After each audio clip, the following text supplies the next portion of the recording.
ब्रज की लता पताओं में राधे राधे गाऊं, मैं राधे राधे गाऊं, मैं श्यामा श्याम गाऊं, मैं राधे राधे गाऊं, मैं श्यामा श्याम गाऊं, राधे राधे गाऊं, मैं श्यामा श्याम गाऊं, मैं राधे राधे गाऊं, मैं श्यामा श्याम गाऊं।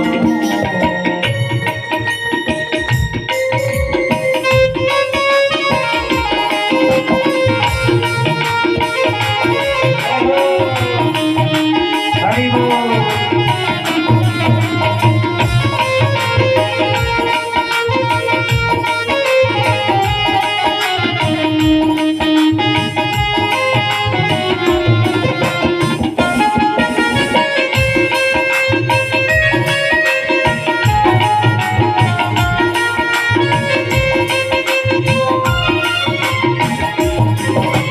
वृंदावन की महिमा प्यारी कोई नहीं जाने, प्रेम नगरिया मनमोहन की प्रेमी पहचाने।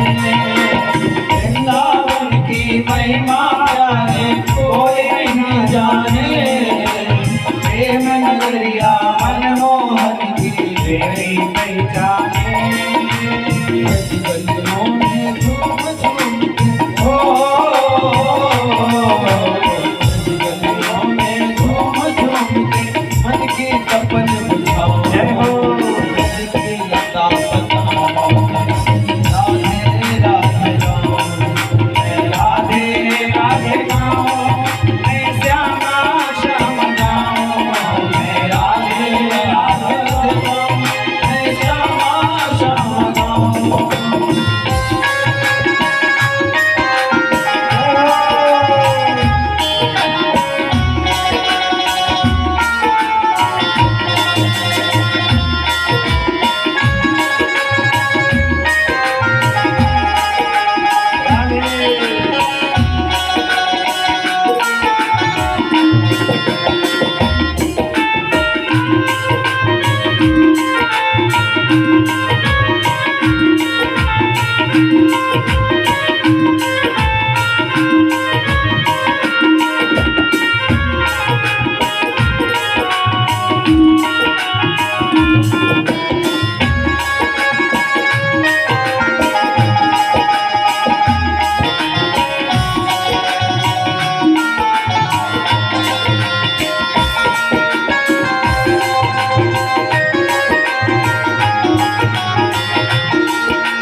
निधि में जहाँ कन्हैया रास रचाते हैं, प्रेम भरी अपनी बांसुरिया आप बजाते हैं।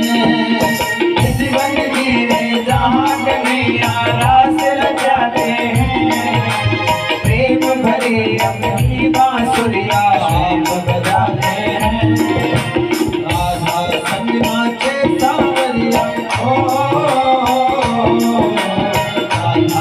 नाचे सांवरिया, दर्शन करके आओ, ब्रज की लता पताओं में राधे राधे गाऊं, मैं राधे राधे गाऊं, मैं श्यामा श्याम गाऊं, राधे राधे गाऊं, मैं श्यामा श्याम गाऊं।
राधा राधा सुनकर कान्हा दौड़ आएंगे।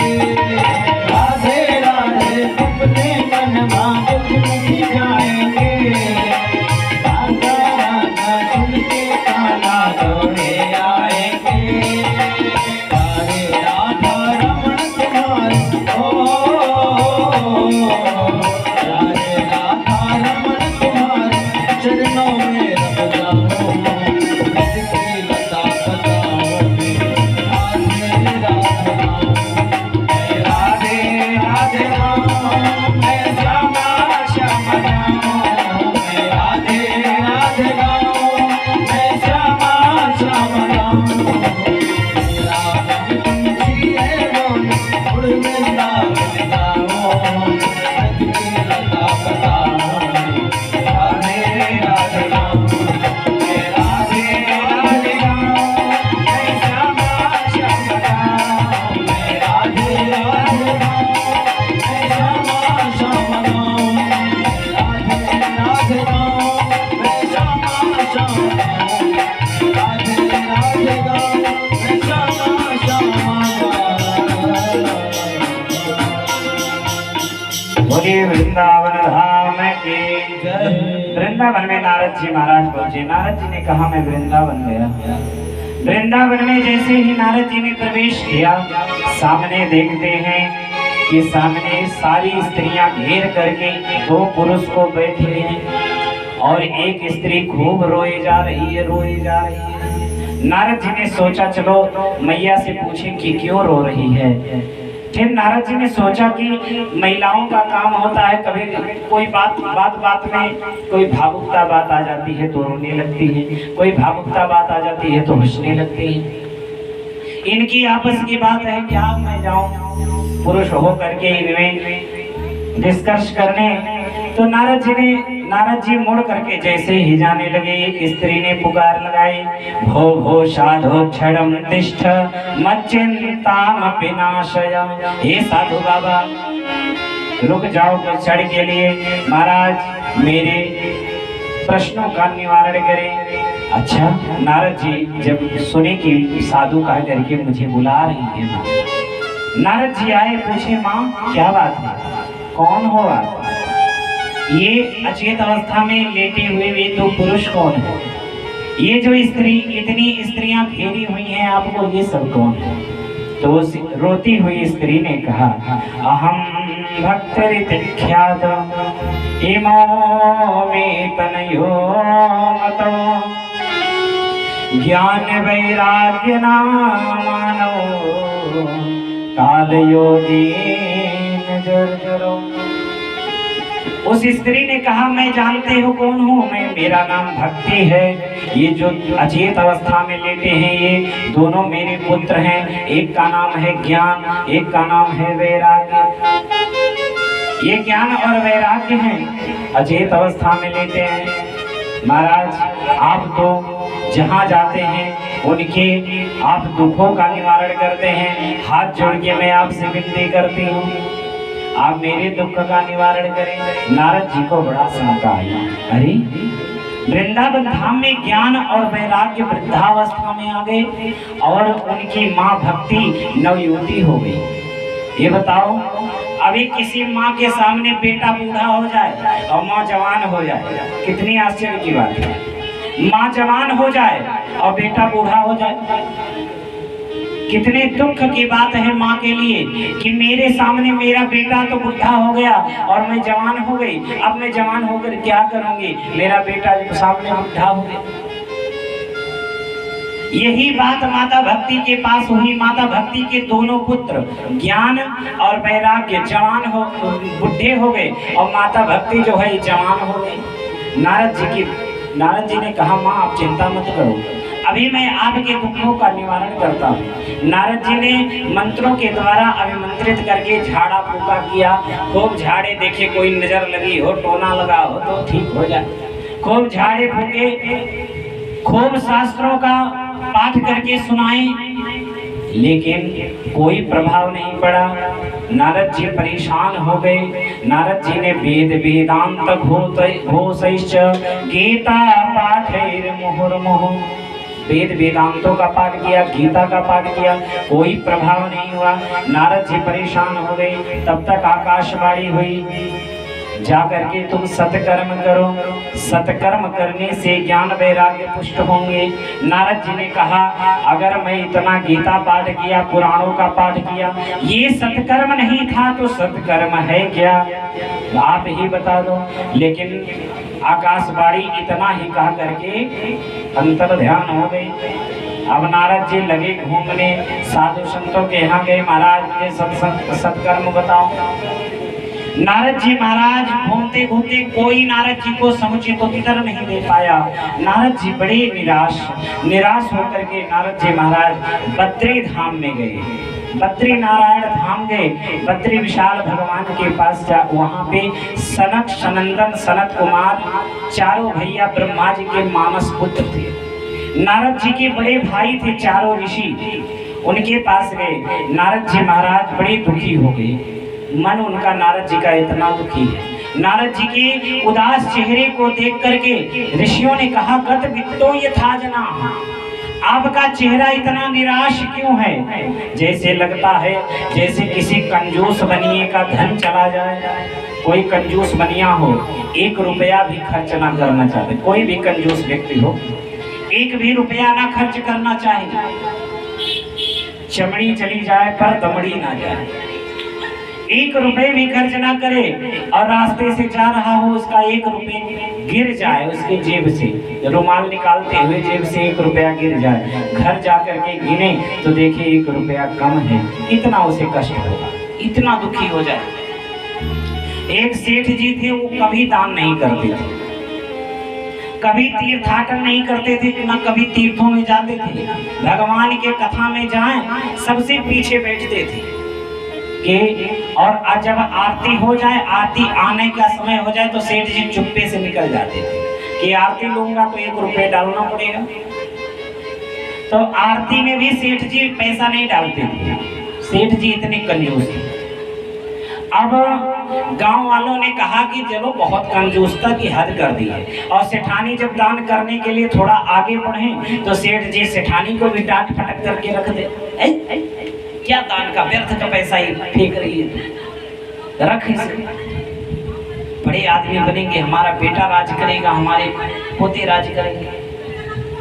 अब सेठ जी से एक बार गांव वासियों ने कहा, सेठ जी प्रयागराज का मेला लगा है, चलो प्रयागराज दर्शन कराए।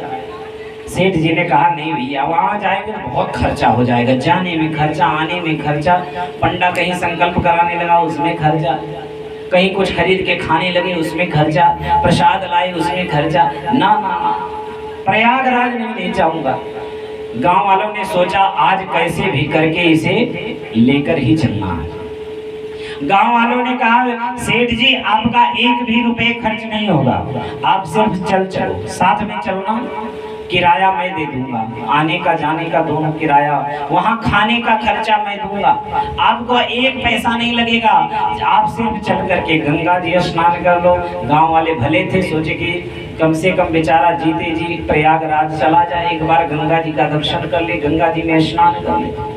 सेठ जी ने कहा, चलो जब 1 भी पैसा खर्च नहीं होना है तो क्या हर्ज है, चलो दर्शन कर लेते हैं, जब पैसा भी नहीं लगना है वही बहाने धर्म कर्म हो जाएगा। अब सेठ जी कहे चलो चलते हैं, गांव वासियों के संग टाली पे बैठे सेठ जी चल दिए। पहुंचे प्रयागराज।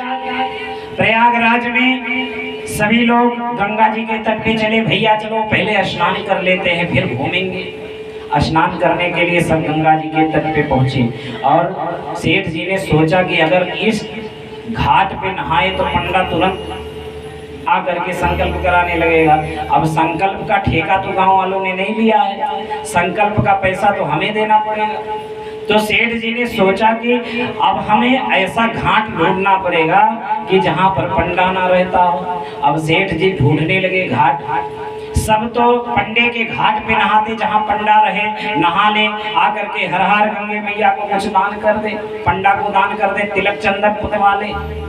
अब सेठ जी घूमते घूमते चले गए एकदम एकांत में, जहां मरघट था, जहां शमशान घाट था, जहां मुर्दे जलाए जाते थे। सेठ जी ने कहा यहाँ पंडा नहीं आएगा, यहाँ तो कोई नहीं आएगा। देखिए पूरा सुनसान है, पंडा भी नहीं है। सेठ जी ने कहा यहाँ सबसे अच्छा है, यहाँ नहा लूंगा, एक पैसा देना भी नहीं पड़ेगा। सेठ जी ने कपड़े उतारे, कपड़े उतार करके सेठ जी ने जैसे डुबकी लगाई, और डुबकी लगाकर हर हर गंगे, फिर एक डुबकी मारे हर हर गंगे, फिर एक डुबकी मारे हर हर गंगे। जैसे ही बाहर निकल करके आए, चलो कपड़ा बदलते हैं, तब तक सामने पंडा दिख गया। और वो पंडा भगवान ही पंडा बन के आ गए थे, भगवान ही पंडा बन के आ गए। अब सेठ जी से भगवान रूपी पंडा ने कहा, ए महाराज सेठ जी आज मुझे मिल गए, आइए आइए आइए, पहले दान कर लीजिए फिर कपड़ा बदलना, आचमन करो, जल लेकर आओ, पहले दान करो। सेठ जी ने कहा मैं 1 रुपये भी नहीं लाया हूँ। बोले कोई बात नहीं, आप ऐसे ही दान कर दो, मैं घर आके ले लूंगा। पंडा की बात सुन करके सेठ जी ने कहा बड़ा होशियार पंडा है, हम लेकर भी नहीं आए हैं और ये घर आने की बात करता है, घर आके ले लूंगा। और आप जाएंगे पंडों के पास, आपकी लिस्ट रहती है, अगर आपके पूर्वज में कोई गया है, गया श्राद्ध करने या गया घूमने, तो उनके पास उस समय की भी लिस्ट रखी हुई, मुगलों के जमाने की भी लिस्ट उनके पास है, बड़ी बड़ी बही खाता रखी। पंडा ने कहा कोई बात नहीं, आप पता लिखवा देना और मैं आकर आपके घर से ले लूंगा। सेठ जी ने कहा अब तो ये पिंड छोड़ेगा नहीं, यहाँ भी आ गया तो इसका मतलब ये लेकर छोड़ेगा। तो सेठ जी ने कहा चलो जब उधार ही दान करना है तो कर देते हैं, उधार दान कर देते हैं। पता जो है गलत लिखा देंगे, हम हैं मरोटिया के लिखा देंगे, भिखरिया के हैं, घूमता रहेगा मिल भी नहीं करेगा। हम हैं मरोटिया लिखा देंगे, भिवरा के हैं, कहाँ खोज पाएगा, खोजता रहेगा। सेठ जी ने कहा जब गलत ही, जब पैसा भी नहीं देना हो दान कर देना, चलो कर देते हैं। सेठ जी ने संकल्प करा, जैसे सेठ जी ने संकल्प कराया, संकल्प करा करके सेठ जी ने गलत गलत पता लिखा दिया। सेठ जी थे मरोटिया के, लिखा दिए भिवरा के हैं। अब भगवान को तो सब पता है, सेठ जी ये नहीं जानते थे कि ये पंडा भगवान ही पंडा बन के आ गए हैं। और भगवान से क्या छुपा है, भगवान तो सब कुछ जानते हैं। जो भी भला बुरा है मेरे श्याम जानते हैं, बंदे के दिल में क्या है भगवान जानते हैं। जो भी भला बुरा है मेरे श्याम जानते हैं। भगवान से क्या छिपा है, भगवान तो सब कुछ जानते हैं। भगवान पंडा के रूप में संकल्प कराए, सेठ जी ने संकल्प कर दिया। जब गलत ही संकल्प करना है तो जहां सेठ जी 1 रुपये भी नहीं करने वाले थे, सेठ जी ने 1000 का दान कर दिया। चलो देना तो है नहीं तो कर दो। 1000 रुपये सेठ जी ने दान कर दिया, गलत पता लिखा दिया। सेठ जी बड़े खुश, चलो दान भी हो गया, पैसे भी नहीं लगेंगे और आ ही नहीं पाएगा क्योंकि गलत पता लिखा है। सेठ जी बड़े खुश होकर के अपनी मंडली में आए, मरोटिया वालों के साथ में इकट्ठा हो गए। मरोटिया वाले सभी के लिए सेठ जी आपने दान किया? हाँ मैंने भी दान किया। अच्छा कितना? अरे तुम लोग 1-2 रुपए किए होंगे, हम 1000 करके आ रहे हैं। अच्छा, मरोटिया वाले बोले सेठ जी लग रहा झूठ बोल रहे हैं, जो 1 रुपये खर्च नहीं कर सकता वो 1000 कैसे दान कर दिया? सेठ जी ने कहा कसम खिला लो मैंने दान किया है। अब सेठ जी सभी के साथ में घर पे आए। जैसे ही सेठ जी अपने घर में प्रवेश किए, पत्नी ने उनका स्वागत सत्कार किया। पत्नी बैठा के सेठ जी ने कहा बहुत तेज की भूख लगी, पहले भोजन कराओ। सेठ जी बैठ करके जैसे भोजन करना शुरू किए तैसे गेट से आवाज आई, ओ सेठ जी, सेठ जी। सेठ जी ने कहा जाओ देखो कौन आया है, अभी भोजन ही नहीं करना शुरू किए तब तक कौन आ गया, जाओ देखो। सेठानी गेट पे आई, बोली महाराज क्या बात है? बोले सेठ जी से मिलना था, इधर से गुजर रहे थे, सोचे सेठ जी से मिलता जाऊं। बोले आप हैं कौन? बोले मैं प्रयाग का पंडा हूँ, सेठ जी ने दान किया था तो इधर से गुजर रहे थे तो सोचे दान लेता जाऊं। अब सेठानी भागी भागी आई, बोली कहीं आप दान किए थे क्या? बोले हाँ, पर कैसे तुम्हें पता? बोले वही पंडा आए हुए हैं। सेठ जी ने कहा राम राम, अभी पहुंचते देर नहीं पड़ी, और दूसरी बात मैंने पता भी गलत लिखाया था, फिर ये कैसे सटीक मेरे घर पे पहुंच गया। सेठ जी ने कहा जाओ उससे कहा दो सेठ जी हैं ही नहीं। सेठानी आकर के बोली कि महाराज सेठ जी नहीं हैं। बोले कोई बात नहीं, कितने दिन बाद आएंगे? बोले उनको आने में 2-3 दिन लग जाएंगे।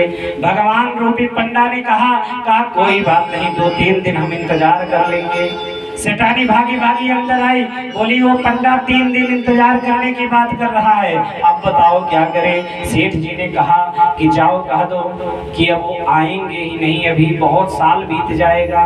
बोले कोई बात नहीं, पंडा से आके बोली सेठानी कि वो कई साल बाद आएंगे। बोले कोई बात नहीं, हम कई साल व्यतीत कर लेंगे उनके इंतजार में, लेकिन हम दान लेकर ही जाएंगे। अब सेठानी भागी भागी अंदर आई, बोले कि वो तो कह रहा है कि हम इंतजार करेंगे। सेठ जी ने कहा कि अच्छा इतना ढीठ पंडा है, अच्छा जाओ उससे कहा दो कि सेठ जी मर गए। अब सेठानी भागी भागी आई, बोली कि अभी पता चला कि सेठ जी मर गए। तो पंडा ने कहा कोई बात नहीं, जब सेठ जी मर गए मेरा बहुत अच्छा जजमान था, पैसा तो अलग बात है, चलो अब सेठ जी मर गए तो अंत्येष्ट क्रिया ही करा करके तब जाएंगे हम। अब पूरा अंतिम संस्कार भी करा देते हैं, पिंडदान वगैरह हम ही करा देते हैं, और तुम चिंता मत करो। सेठानी से बोले तुम चिंता मत करो, मरवटिया वाले को हम जना आते हैं। गए से पंडा खुद पूरे मरवटिया गांव में जनाए, अरे फलानी सीट मर गए, फलानी सीट मर गए। मरवटिया वाले को पता चला, अरे राम राम राम राम, अभी तो जिंदा थे, अभी हमारे साथ आए हैं प्रयागराज से, इतनी जल्दी कैसे मृत्यु हो गई? सब भागे भागे आए, भाई सेठ जी को कैसे मरण हो गया? और सेठ जी भी साधारण व्यक्ति नहीं थे। सेठ जी ने ऐसा नाटक बनाया, ऐसे अपनी सांस को रोका कि सेठ जी पूरी मरने का नाटक कर लिए। सेठ जी मरे पड़े हैं। अब धीरे धीरे टिट्ठी बंधने लगी। सेठ जी के कान में पंडा जाकर के बोले कि सेठ जी अभी भी समय है, टिट्ठी बंध रही है, अगर आप दान जो किए हैं अगर वो मुझे दे दीजिए तो अभी भी आपका समय बच जाए, नहीं तो टिट्ठी बधी रही है। सेठ जी ने कहा मैं मर भी जाऊंगा, सच में मर जाऊंगा, जला दिया जाऊंगा, फिर भी आपको देने वाला दान नहीं हूं। सेठ जी ने कहा 1 पैसा भी नहीं दूंगा, 1000 की तो बात ही छोड़ो। सेठ जी ने अब पंडा जी ने कहा ये तो बड़ा ढीठ जजमान। फिर टिट्ठी बंधने लगी, सेठ जी को बांधा गया, उठाया गया। पंडा ने कहा कि लाओ एक हम ही पकड़ लेते हैं। एक कंधा के तरफ सेठ जी के कंधे की तरफ पंडा ने पकड़ा, फिर कान में बोले अभी भी समय है, घर से लहास निकली है तुम्हारी, अभी भी समय है, अगर दान का पैसा दे दो तो अभी भी उतरवा सकते हैं। बोले कि 1 पैसे देने वाला नहीं हो महाराज, मुझे ले चलो। पंडा लेकर के चलने लगे। सब राम नाम सत्य है, सबकी यही गत्य है, कहते कहते सब आए शमशान घाट पे। टिक टिक पूरा बढ़िया से चिता सजाई गई सेठ जी के लिए। अरे सेठ जी बहुत जैसे भी थे जाने दो, लेकिन इनका अंतिम संस्कार अच्छे से हो जाए। सेठ जी के लिए चिता सजाई गई। चिता पर खोल करके टिट्ठी से सेठ जी को लिटाया गया। सेठ जी की सारी क्रियाक्रम करने के लिए प्रारंभ ही हो रहा था। अब अंतिम बार भगवान जा करके कान में बोले, पंडा ने कान में कहा सेठ जी अभी भी समय है, आग लगी नहीं है, अभी भी आप बता दो, अगर पैसा देने का वादा कर दो तो अभी भी छुड़वा दें। सेठ जी ने कहा मैं अभी भी वही मेरा संकल्प है, मैं 1 रुपये नहीं दूंगा, चाहे जल करके राख न हो जाऊं। भगवान प्रसन्न हो गए, वाह रे सेठ, तेरे जैसा कंजूस आज तक मैंने नहीं देखा, मरने के लिए तैयार है लेकिन 1000 देने को तैयार है। सेठ जी के ऊपर भगवान प्रसन्न हो गए। फिर कान में बोले सेठ अब तो उठकर बैठ, मैं तेरे ऊपर प्रसन्न हूँ, मांग तुझे क्या चाहिए। अंत में सेठ ने कहा महाराज अगर देना चाहते हो तो यही दे दो कि जो मैंने संकल्प प्रयागराज में किया था वो संकल्प आप मुझे माफ कर दो, कभी मुझे देना ना पड़े। नारद जी महाराज से सनकाद ऋषियों ने कहा, ऐसी कंजूस बनिएगा, ऐसे सेठ का 1 रुपया अगर कहीं गिर जाए और उसके चेहरे की जो उदासी रहेगी वो उदासी आज आपके चेहरे पे दिख रही है, क्या बात है। नारद जी ने सारी घटना बताई। मैंने पूरे पृथ्वी पर भ्रमण किया, कहीं भर भी धर्म नहीं देखा। महाराज मैं परेशान हो गया, मुझे बताएं भक्ति कैसे पुष्ट होगी। नारद जी से सनकाद ऋषियों ने कहा, भक्ति को पुष्ट करने के लिए भागवत की कथा सुनो। महाराज मैंने वेद वेदांत सुना डाला, भागवत की कथा सुनाने से क्या होगी। बोले वेद वेदांत सुना डाले लेकिन भागवत की कथा सुनाओगे इससे भक्ति भी स्वस्थ हो जाएंगे, ज्ञान वैराग्य पुष्ट हो जाएंगे। क्योंकि सत्कर्म सूच को नोनम ज्ञान यज्ञ स्मृतोधि। आप जो सत्कर्म की खोज कर रहे हैं वह भागवत ही सत्कर्म है। नारद जी ने कहा, तो महाराज इतनी ऊंचाई पर बद्री नारायण धाम है और वृंदावन में भक्ति है और ज्ञान वैराग्य है, महाराज इतनी दूरी कैसे लेकर आऊं। सनकाद ऋषियों ने कहा, चिंता मत करो, मैं थोड़ा नीचे आ जाता हूँ हरिद्वार में और आप थोड़े से ऊपर हरिद्वार में आ जाओ। दोनों के मध्य में वृंदावन के और बद्री नारायण के बीच में हरिद्वार है। हरिद्वार, लेकिन भागवत में लिखा है हरिद्वार नहीं लिखा, भागवत में लिखा गंगा द्वार समीपे तो तटमानंद नामकम। गंगा के द्वार पर जहाँ से गंगा प्रकट होती है, जहाँ पे गंगा मैया का पावन द्वार है, ऐसा हरिद्वार। अगर हरिद्वार लिखते तो ये भागवत की कथा में हरिद्वार का जहाँ वर्णन आ जाता, फिर तो सही वाले कहते ये तो हरि का द्वार है तो हम क्यों जाए। इसीलिए गंगा द्वार लिखा। गंगा तो सबकी श्रेष्ठ जननी है। हर गंगाधार आनंद नाम का तट है पावन, उसी तट के पास में एक बट का वृक्ष है, उसी के नीचे बालू की बेदी बना करके उसी पे व्यास करते बैठा करके नारद जी महाराज सोता बन गए। भक्ति और ज्ञान वैराग्य के लिए आसन लगाया गया और पावन कथा भागवत की सनकाद ऋषियों ने सुनाई। सनकाद ऋषियों ने जब कथा सुनाई, इनकी कथा को, भागवत की पावन कथा को श्रवण करते ही ज्ञान वैराग्य पुष्ट हो गए, भक्ति नृत्य करने लगे। ज्ञान वैराग्य पुष्ट हो गए, भक्ति ने भक्ति नृत्य यत्र भक्ति सुतौ तरुणो गृहीत्वा प्रेमैक रूपा सहसा विराशी। श्री कृष्ण गोविंद हरे मुरारे नाथेति नामा निमोह वन्दे। श्री कृष्ण गोविंद मुरारे नाथ नारायण वासुदेव। श्री कृष्ण गोविंद हरे मुरारे नाथ नारायण वासुदेव। हे नाथ नारायण वासुदेव, हे नाथ नारायण वासुदेव, हे नाथ नारायण वासुदेव, हे नाथ नारायण। भक्ति भी नृत्य करने लगी कथा सुन के, ज्ञान वैराग्य पुष्ट हो गए।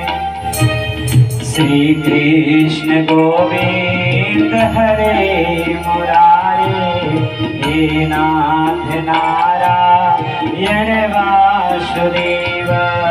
श्री कृष्ण गोविंद हरे मुरारे, हे नाथ नारायण वासुदेव। हे नाथ नारायण वासुदेव, हे नाथ नारायण वासुदेव।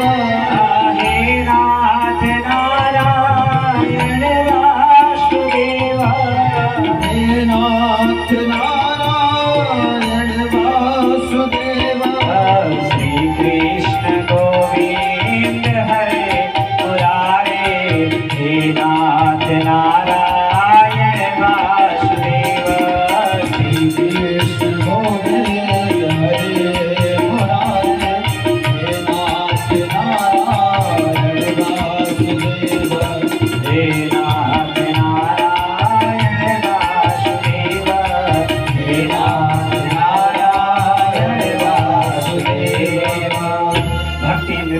लगी, ज्ञान वैराग्य पुष्ट हो गए। नारद जी को बड़ा आश्चर्य हुआ, मैंने वेद का पाठ किया, वेदांतों का पाठ किया, भक्ति नहीं नृत्य की, भक्ति का समस्या नहीं समाधान हुआ, और आपने भागवत की कथा से समस्या समाधान कर दी।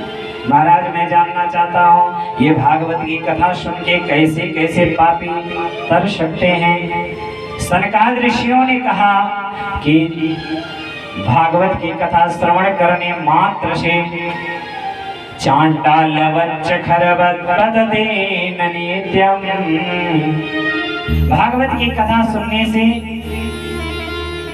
बड़े बड़े प्रेतात्मा भी कर सकते हैं। जीते जी की बात छोड़ो, मरने के बाद किसी की मृत्यु हो जाए, प्रेत योनि में वह व्यक्ति भटक रहा हो, उसके नाम से भागवत की कथा सुनाई जाए तो वह भी तर सकता है। नारद जी ने कहा महाराज जीते जी की बात छोड़ो, आप मरने के बाद मुक्ति दिला रहे हो, ये बात समझ में नहीं आई। क्या किसी की मरने के बाद मुक्ति हुई है? भगवान नारद की बात को सुन करके सनकाद ऋषियों ने कहा हाँ, इसका प्रमाण है।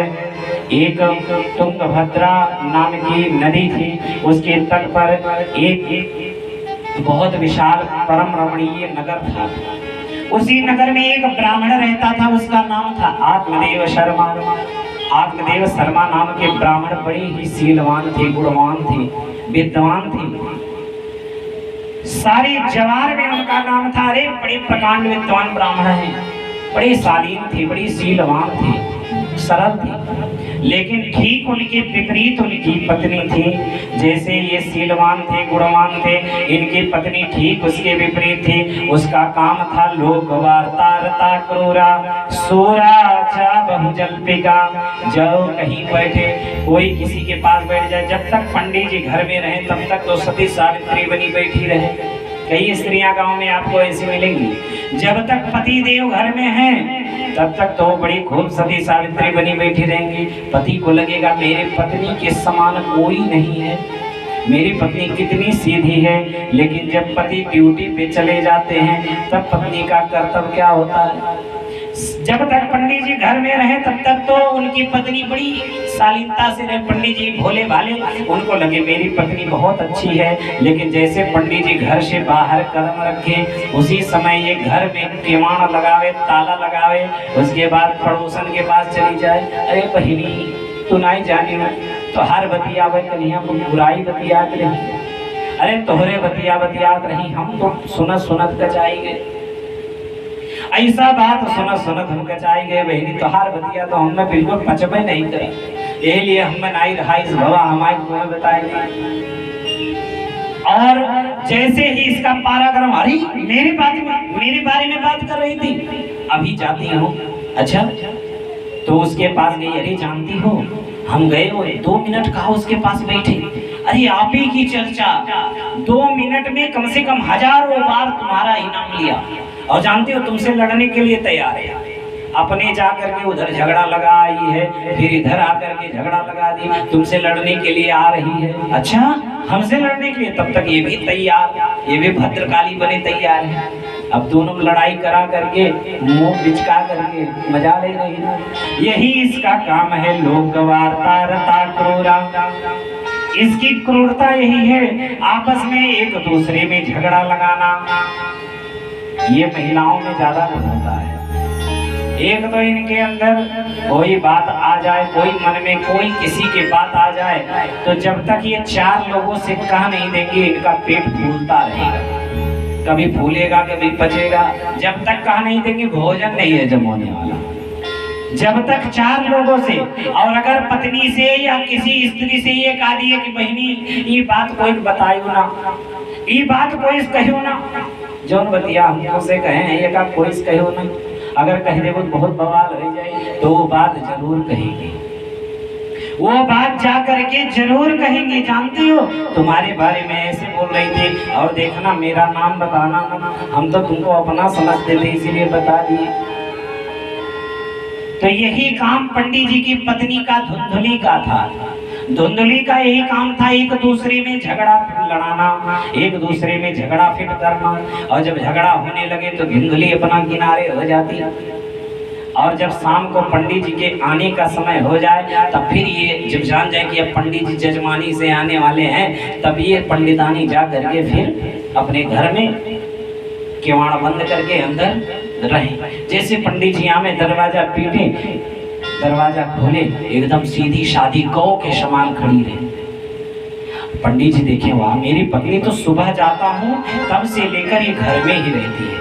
और पंडित जी को नहीं पता कि पूरे गांव में ऐसा कांड कर दी है कि एक दूसरे में बोलचाल बंद हो गया है। ये पंडित जी को नहीं पता है। पंडित जी सीधे साधे बोले वाले। अब धुंधली का ये कर्तव्य था नित्य का। एक दिन महिलाओं में ये सब ज्यादा गुण होता है, ये सब गुण पाए गए हैं क्योंकि ये श्राप में मिला महिलाओं को, कोई भी बात इनके पेट में पचेगा नहीं। इसीलिए अगर स्त्री से पति झूठ भी बोल देना तो नाराज नहीं होना चाहिए, इसका कोई उसे पाप नहीं लगेगा। क्योंकि स्त्री से अगर सच्चाई बोली जाए तो ये जरूर बोलेंगी, कहीं ना कहीं तो बात चलेगी तो कह ही देगी। रोते रोते कोई पूछ लिया तो कह देगी। पुरुष कठोर हो सकता है लेकिन माँ इतनी निर्मल होती है, उनकी बुद्धि इतनी निर्मल होती है। कोई व्यक्ति कितना भी अपराध किया हो घर का आपका, अगर पत्नी के पास आ जाए, स्त्री के पास आ जाए और रोने लगे कि चाचा को समझा लीजिए, चाचा को थोड़ा बता दीजिए, हमको माफ कर दे, तो अगर पत्नी के सामने रोने लगो तो वो जरूर माफ कर देगी। इतना निर्मल होता है। और इनके घर में आत्मदेव शर्मा के घर में, पंडित जी के घर में सब कुछ था, बहुत धन था, महल अटारियां बनी थी, सब कुछ था। लेकिन एक ही कष्ट था इनके घर में कि कोई पुत्र नहीं था। एक गैया देसी गाय रखे थे, एक देसी गाय रखे थे, उस देसी गाय को बच्चा ही नहीं होता था। जब से देसी गाय को पाले हैं कभी उसे बच्चा ही नहीं हुआ, गाय भी 5 हो गई थी। तुलसी का बिरवा जब लगाते थे तो जब उसको उखाड़ करके कहीं से लाइन लगाएं तब तक तो हरा रहे, और 2-3 दिन जैसे बीते तैसे वो भी सूख जाता था। पंडित जी बड़ी परेशान, मेरे घर में न पुत्र है, मैं कुछ लगाता हूँ पेड़ पालो तो वो भी सूख जाते हैं, मेरे घर में तो कुछ भी नहीं शुभ हो रहा है, क्या बात है। बड़े निराश रहते हैं। फिर सोचते कि चलो कोई बात नहीं, भगवान की यही मर्जी है। एक दिन जल देने जा रहे थे अपने पितरों को जल दे रहे थे तो पितरों के आंखों में आंसू आया। पितर लोग रोने लगे। पितरों के रोते हुए देख करके आत्मदेव शर्मा ने कहा, आप क्यों रो रहे हैं? मैं तो आपको नित्य प्रतिदिन जल देता हूं, आपके लिए मैं तो अभी जीवित हूँ, फिर आप रोते क्यों हैं? पितरों के आंख में आंसू आया। पितरों ने कहा, बेटा जब तक तू है जीवित तब तक तो मुझे पर डे जल मिल रहा है, लेकिन जिस दिन तू मर जाएगा तेरे बाद इस कुल में कोई जल देने वाला नहीं है। इसीलिए कुल को बढ़ाने के लिए विवाह किया जाता है, इसीलिए कुल को सम्मान। क्योंकि हमारे घर में पितरों का जब तक जल न दिया जाए तब तक, जब तक पितर नहीं तृप्त होंगे, देवता को तृप्त करने से कोई मतलब नहीं। सर्व बाधा पितृ बाधा होती है। पितरों के आंखों में आंसू। पितर लोग बोले, बेटा मैं क्या करूं, अगले समय में मुझे जल देने वाला कोई नहीं है। बहुत गलानी हुई। पंडित जी घर से बाहर चले गए। अब मैं आत्महत्या कर लूंगा, क्यों मुझे पुत्र नहीं है, क्यों मेरे घर में कोई गाय बच्चे को नहीं जन्म देती, क्यों मेरे घर का पौधा सूख जाता है, इतना मैं अभागा हूँ, इतना मैं दुर्भाग्यशाली हूँ। आज आत्महत्या करने जा रहे थे। रास्ते में एक संत मिले। संत ने कहा, अरे पुत्र ये तू क्या कर रहा है? आत्महत्या करना बहुत बड़ा पाप है। आज लोग थोड़ी थोड़ी बात पे फांसी लगा देते हैं, थोड़ी थोड़ी बात पे जहर खा लेते हैं। देखिए, और इसका नाम देते हैं कि आत्महत्या। ये आत्महत्या है ही नहीं। आत्मा की कभी हत्या ही नहीं होती है। आपने तो अपने शरीर को नष्ट किया, आपके देह का हत्या हुआ, आपने शरीर को नष्ट किया। बस आत्महत्या नाम इस कारण है क्योंकि उस आत्मा को मैं भटकाने के लिए मजबूर कर देता हूँ, भटकने के लिए। जब तक आपकी आयु शेष है तब तक वो आत्मा की मुक्ति भी नहीं होगी, चाहे जितना सत्कर्म किया हो। इसीलिए आत्मदाह करना, जहर खाना, फांसी लगाना, ये सब बहुत बड़ा पाप है, ये कभी नहीं करना चाहिए। जीवन मिला है कष्ट सहो, लेकिन कभी भी आत्मदाह मत करो। आत्महत्या करने जा रहे थे, संत ने रोक दिया, पंडित जी आप क्या कर रहे हैं? आप तो देखने में तो विद्वान लग रहे हैं।